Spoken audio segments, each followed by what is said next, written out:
Gamera is really neat. Gamera is filled with meat. We've been eating Gamera.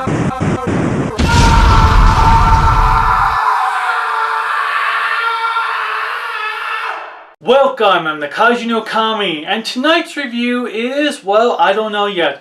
I've had someone pick out a review for me to do, so let's see what they picked.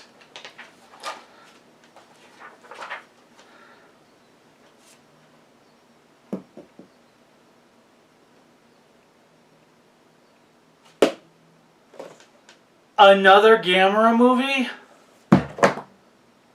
How many more are there?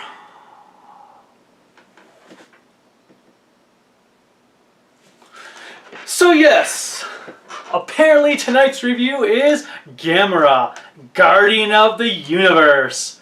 Yay! After the crapshoot that was Gamera the Super Monster, it seemed as if the world was safe from the menace that was the Gamera franchise. The 90s came in with a splash of mediocre Godzilla films, so it was only a matter of time before Daiei decided to terrorize us again with yet another Gamera film. This time they hired Roman porno director Shusuke Kaneko to film the movie. Yeah, a porno director for a kaiju movie. This is gonna go over so well.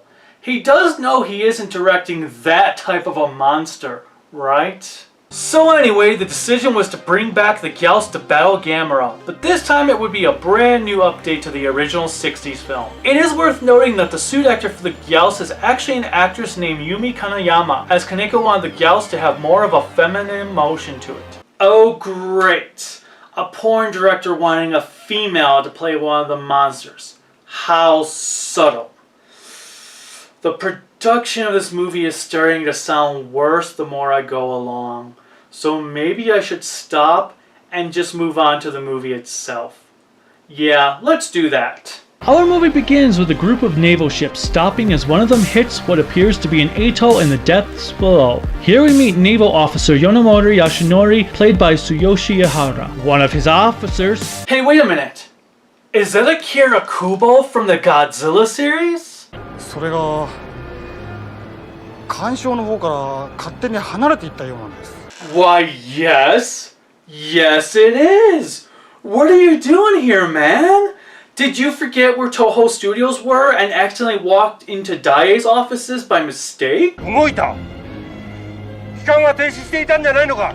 それが干渉の方から勝手に離れていったようなんです。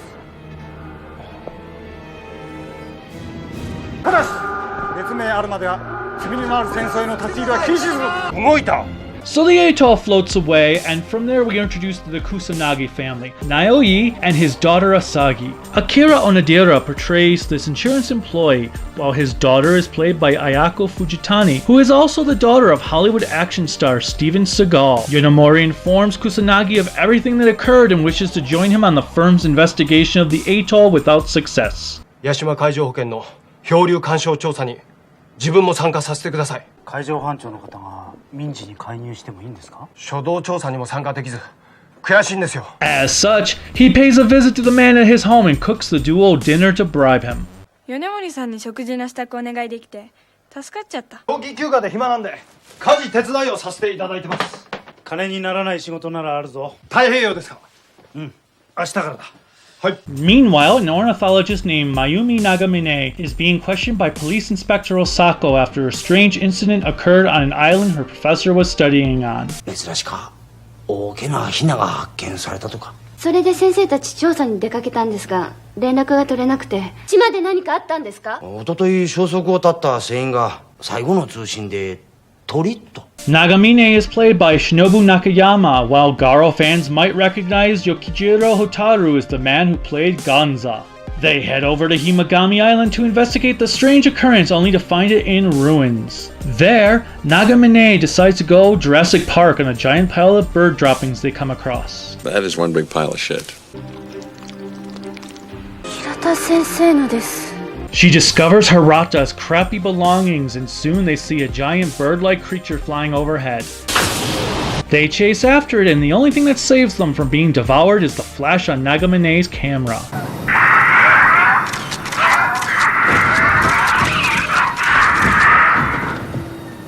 From there, they come to discover there are several of these creatures living on the island. Nagamine and Osaka report the situation to a cabinet of officials and are introduced to the pompous Mr. Saito. 今朝の閣議で例の生物の捕獲が決定された。これは学術的側面からばかりでなく、希少動物の保護という観点からも意味のあることと思う。そこであなたには捕獲の方法を考えていただきたい。私がですか？ At the same time this is happening, Yonemori and Kusanagi's expedition finds the atoll along with strange, yang-shaped rocks along a monolith that contains some ancient text upon it. Unfortunately, the monolith shatters and the atoll seems to come alive. Back in Japan, a plan is formed to lure the creatures into a stadium in order to capture them. Everything appears to be going well.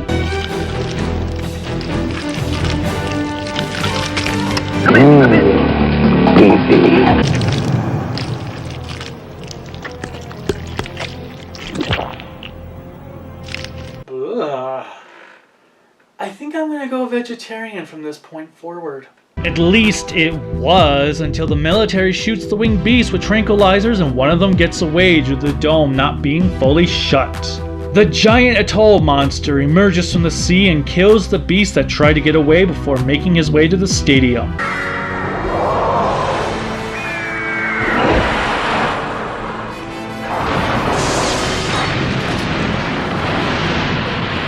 The remaining creatures escape from captivity and fly away, so the monstrous turtle flies away in pursuit.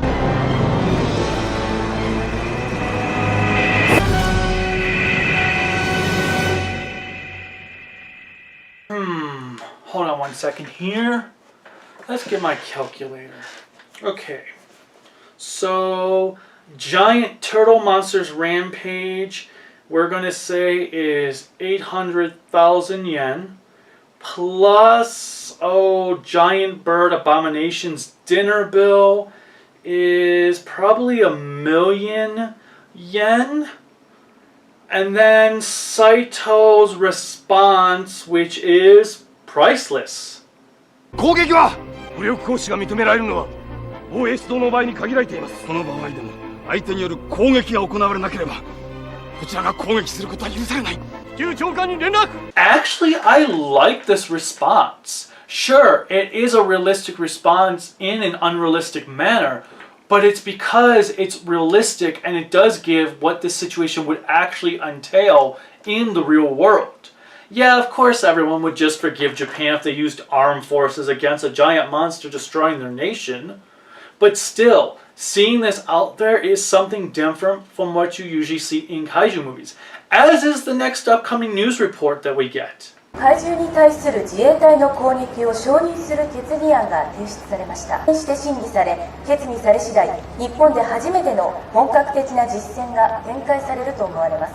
Anyway, a day or so later, Yonemori and Kusanagi are home discussing what was written on the monolith. 最後の希望、ガメラ、時のゆりかごに託す。災いの影、ギャウスと共に目覚め。 As such, it is concluded that the giant turtle is named Gamera, while the evil bird creatures are called the Gyaos. カランといえば例の金属な。あ、これ。忘れてた。あさぎちゃんにお土産。わあ、ありがとう。現在知られてる金属の中でそれに該当するものはないそうだ。プラトンの記述にあるオリハルコンが実在したならこういうものかもしれんと。オリハルコン。アトランティスで使われてた金属だよ。アトランティスっていうのは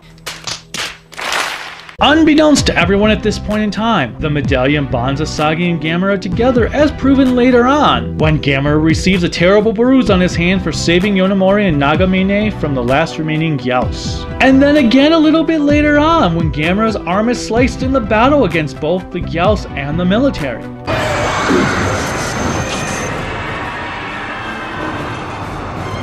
Yonemori and Nagamine report their feelings to Saito and gang, who respond with this. ギャウスは人間を襲うんですから。犠牲者とそのご遺族には申し訳ないが、例えばティラノサウルスが出現したとして、あれも人を襲うだろうが、それでも誰もが捕獲を望むと思うがね。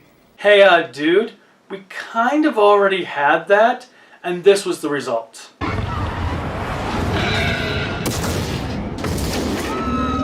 Run! It's Godzilla! It looks like Godzilla, but due to international copyright laws, it's not. Still, we should run like it is Godzilla!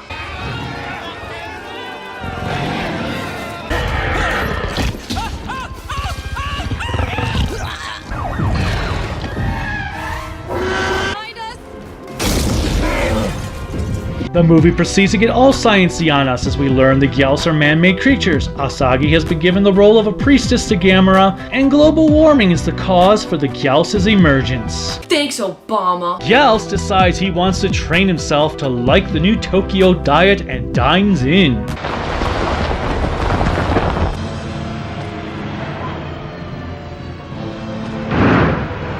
I guess the Gyaos prefers his food shaken, not stirred.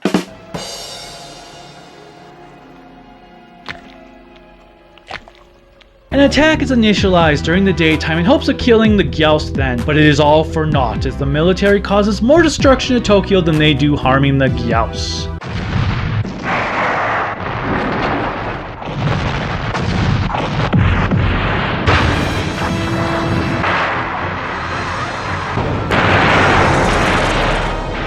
You've caused more damage than that goddamn thing did! The Gyaos goes back to sleep using the remains of Tokyo Tower as its nest, giving us one of the most beautiful looking shots of the entire movie.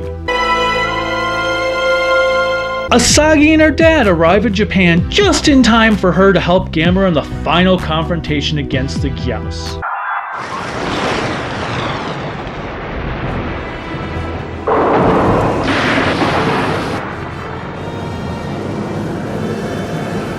A ton of eggs are blasted off the tower as the Gyaos flies away.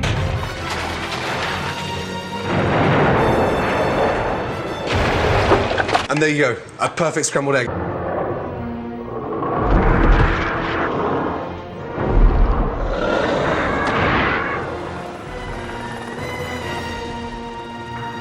The battle continues on for several minutes until the father-daughter duo use their will to increase Gamera's strength.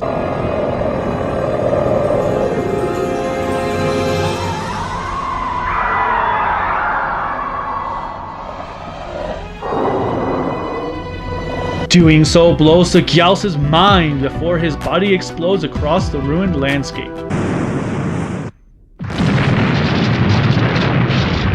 Bringing an end to its terror. Gamera releases Asagi from her role. 帰るんだよ海へ。ギャオスの卵は世界中どこにあってもおかしくないんだわ。なんだって？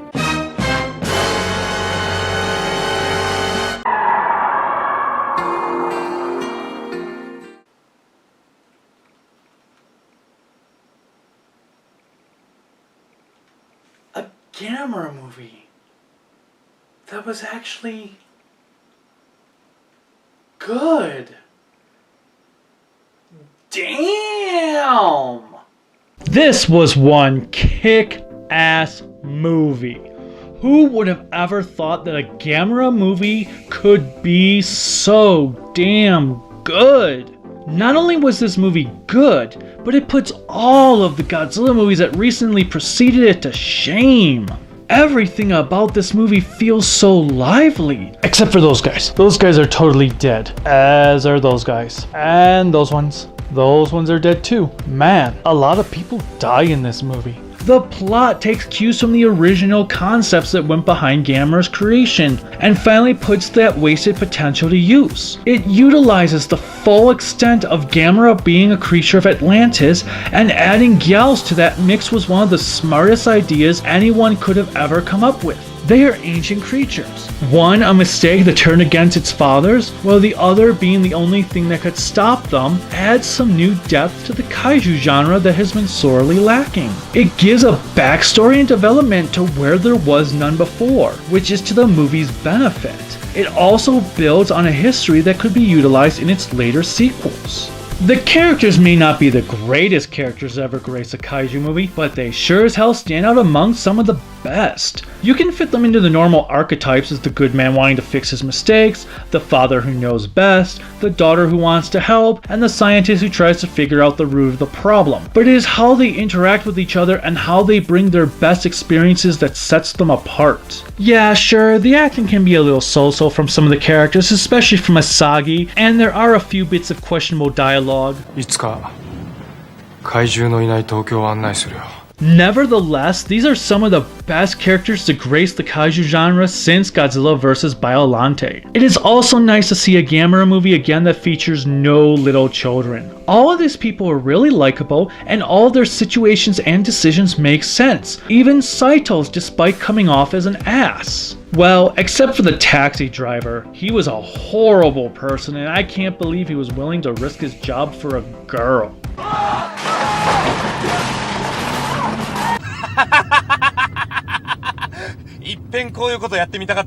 The effects, music, and designs are where this movie truly shines, however. The execution feels like a Showa movie with the look and style of the miniatures. They are vastly detailed and appear to crumble quite realistically. It is refreshing to see such care put into little things from a movie of the early Heisei era. There are also some truly spectacular camera angles to be had. Shinji Higuchi was in charge of the special effects, and this man truly outdid himself here. Oh, and to give credit where credit is due, he was the news reporter in Death Kappa that burned to death, not Hideki Anno. If you have seen that review, you will know what I am talking about. Anyway, I can go on forever about how good the sets look, but I need to talk about Ko Otani's soundtrack, which is absolutely brilliant. He is the man who did Gundam Wing that very same year and would go on to do GMK's score, and his music continues to please the ears. His new Gamera theme is not only fantastic, but it also gives the monster that ferocious feel he lacked in the 60s.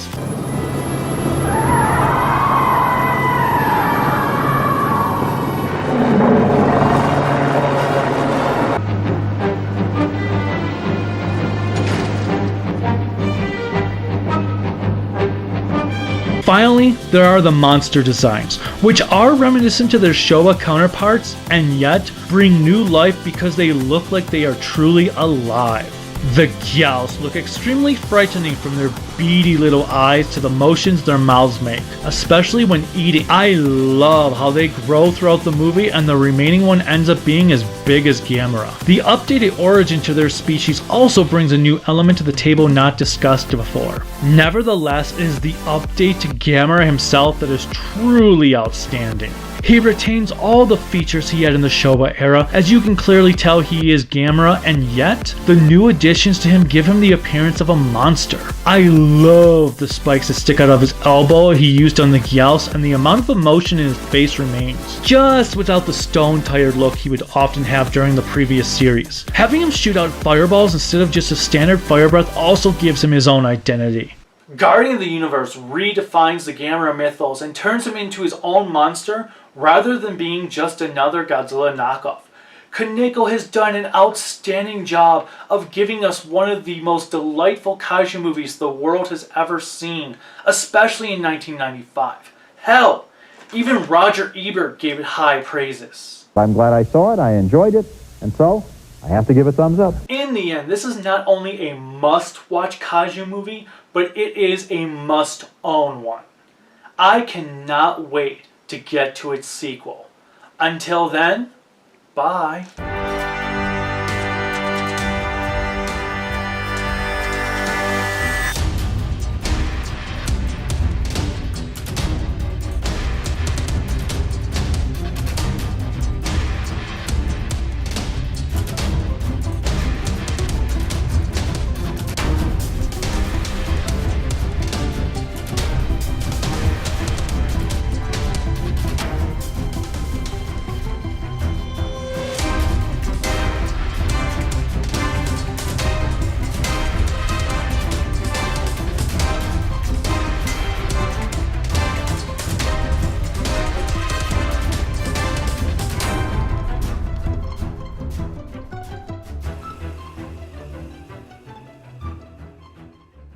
Atlantis っていうのは The curries of Atlantis scientists are just like you and me.